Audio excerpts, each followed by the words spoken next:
If you notice these sums in the header row A1, it's actually automatic. I'm going to show you how to do that in this video. Right now, there's just text January and February in the header rows, but we also want to add up a sum of the entire column. How do we do that? We're going to take this January, we're going to add an equal sign at the beginning, and we're going to use concatenate. After January, we're going to add a space and a hyphen and another space.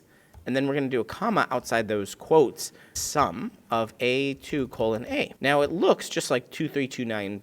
This is dollars here. So we do want to format this, wrap the sum with a text formula, which gives us the ability to create a format. So we're going to add a $sign and a couple of hashtags here to signify that we want the number, but the first thing we want is a $sign. And then in the parentheses and hit enter.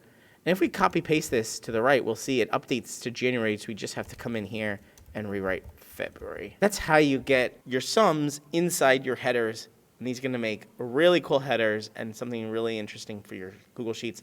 If you're trying to get more out of your Google Sheets than you ever have before, make sure to subscribe here on YouTube. Get more out of your Google Sheets today.